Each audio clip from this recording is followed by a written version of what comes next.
दोस्तों, Vladimir Putin यह बात जानते हैं कि अगर आईमेक कॉरिडोर बन गया तो रसिया से इंडिया वाला जो कॉरिडोर है उसका काम रुक जाएगा और लोग आईमेक कॉरिडोर को यूज करने लगेंगे और हमारा कॉरिडोर नहीं बन पाएगा। और यही कारण है कि इजराइल और हमास में वॉर चल रहा है ना। बेसिकली रसिया, ईरान और चाइना ये तीनों नहीं चाहते हैं कि आईमेक कॉरिडोर बने, क्योंकि अगर आईमेक कॉरिडोर बनता है तो चाइना के BRI में प्रॉब्लम आएगा और रसिया को इंडिया रसिया वाला कॉरिडोर में भी प्रॉब्लम आएगा और ईरान को ये प्रॉब्लम होगा कि ईरान से कॉरिडोर नहीं गुजरेगा तो ईरान भी ग्रो नहीं कर पाएगा। यही सब कारण है कि इजराइल हमास वॉर चल रहा है। इजराइल हमास वॉर में ईरान का बहुत बड़ा रोल प्ले हो रहा है, क्योंकि फिलिस्तीन में जो हमास है उसको फंडिंग करने का काम ईरान के द्वारा किया जाता था। अभी क्या हुआ है कि रशिया यूक्रेन तो वॉर चल ही रहा है, लेकिन जब इजराइल हमास वॉर स्टार्ट हुआ तो आईमेक कॉरिडोर का काम बंद हो गया। और चूंकि अब पुतिन फिर से आ चुके हैं, चूंकि पुतिन की सरकार बन चुकी है, तो व्लादिमीर पुतिन ने इंडिया रसिया वाला कॉरिडोर है उसका काम काफी तेजी से स्टार्ट कर दिया है, क्योंकि वो जानते हैं कि आईमेक में भी टाइम है। इसके बाद भी भारत और UAE मिलकर के आईमेक कॉरिडोर का जो फर्स्ट पेज है उसका काम स्टार्ट कर दिए हैं। तो इधर पुतिन भी रुकना नहीं चाहते हैं। पुतिन ईरान में $1.7 बिलियन की रेलवे लाइन को बना रहे हैं। तो चलिए समझते हैं इस पूरे प्रोजेक्ट के बारे में कि ये $1.7 बिलियन का रेलवे लाइन कहां से कहां तक बनाया जा रहा है, क्या इसमें भारत भी शामिल है। स्वागत है आपका VS मोटिवेशन के एक और वीडियो में। मैं विकास।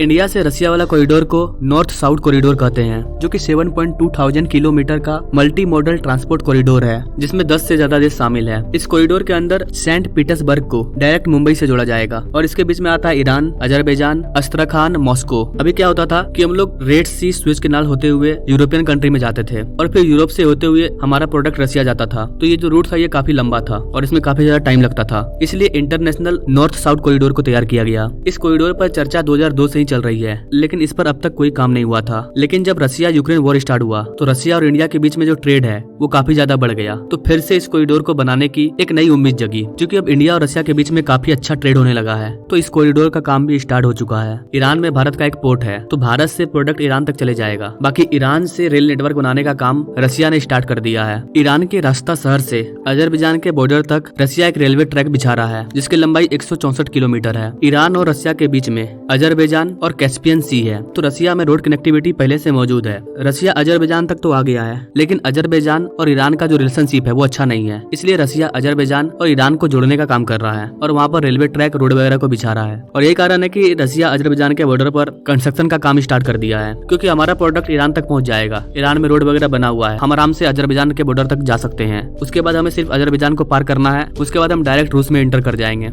मतलब ये कॉरिडोर भी तैयार ही है, जहाँ पर कनेक्टिविटी नहीं है वहाँ पर कनेक्टिविटी को तैयार किया जा रहा है। बस ईरान को अजरबैजान से कनेक्ट किया जा रहा है और बाकी रूट में पहले से कनेक्टिविटी अवेलेबल है। 2022 में पहली बार रशियन कार्गो ईरान तक आई थी और ईरान से फिर भारत। रसिया इस कॉरिडोर पर इतना ज्यादा स्पीड से इसलिए काम कर रहा है क्योंकि वो भारत तक पहुंच जाएगा। जो भी मिडिल ईस्ट कंट्री है, गल्फ रीजन, उनके साथ भी रसिया का रिलेशनशिप काफी अच्छा है और रसिया उनसे भी कनेक्ट हो पाएगा। एज ए इंडियन, अगर India Russia north south corridor अगर तैयार हो जाता है तो हमारा जो ट्रांसफर कॉस्ट है वो 40% कम हो जाएगा, क्योंकि अभी स्वेज कैनाल, रेड सी का यूज किया जाता है ट्रेड रूट के रूप में। तो रसिया से भारत सामान आने में 30 से 45 दिन का समय लगता है, लेकिन जब ये रूट क्लियर हो जाएगा तो फिर ये जो 30-40 दिन का समय है ये मात्र 10 दिन में कन्वर्ट हो जाएगा। यानी कि कोई भी प्रोडक्ट हम 10 दिन के अंदर रसिया में डिलीवर कर सकते हैं। और चूंकि यमन हुतियों के द्वारा रेड सी में भी कॉन्फ्लिक्ट चल रहा है, तो यहाँ पर हमें एक अल्टरनेटिव की जरूरत थी। आईमेक कॉरिडोर के माध्यम से हम UAE तक कनेक्ट हो चुके हैं। UAE, सऊदी अरेबिया, इन सारे कंट्री में हमारा जो ट्रेड है वो आसानी से हो रहा है, लेकिन हम अभी भी यूरोप में नहीं पहुंच पा रहे हैं, क्योंकि इजराइल हमास में भी वॉर है और इधर यमन हुती के द्वारा स्वेज कैनाल, रेड सी में भी प्रॉब्लम चल रही है। तो अगर ये कॉरिडोर स्टार्ट हो जाता है तो हम आसानी से रसिया भी पहुंच जाएंगे और फिर यूरोपियन कंट्री में भी इंटर कर जाएंगे और इससे हमारे इकोनॉमी में एक बड़ा ग्रोथ देखने को मिलेगा। इसके अलावा इस कॉरिडोर की वजह से चाइना का जो belt and road initiative corridor है उसका भी काउंटर होगा, उसका भी अल्टरनेटिव मिलेगा। जो लोग BRI से जुड़े हुए हैं वो लोग इंटरनेशनल नॉर्थ साउथ कॉरिडोर में ऐड होना चाहेंगे। भारत का कहना है कि ईरान में हमने जो चाबहार पोर्ट खरीदा है उसी को हम इंटरनेशनल नॉर्थ साउथ कॉरिडोर में ऐड कर देते हैं। इससे भारत को और ज्यादा फायदा होगा, क्योंकि ईरान का जो चाबहार पोर्ट है वो हमारा है, तो वहाँ पर जब इंटरनेशनल एक्टिविटीज बढ़ेगी तो इसका फायदा हमें होगा। और इसकी वजह से हमें एक और फायदा ये होगा कि पाकिस्तान के थ्रू हम अफगानिस्तान में ट्रेड नहीं कर पाते हैं और हमें अफगानिस्तान में भी ट्रेड करना है, तो हम चाबहार पोर्ट के थ्रू यानी कि ईरान के जरिए हम अफगानिस्तान में भी पहुंच सकते हैं। और इस चीज को लेकर के मैंने ये वाला वीडियो बनाया था कि अफगानिस्तान और भारत के बीच में जो ट्रेड हो रहा है उसके बीच में पाकिस्तान कैसे रुकावट बन रहा है और भारत ने इसका क्या सोल्यूशन निकाला है। आप चाहे तो आई बटन पे क्लिक करके देख सकते हैं।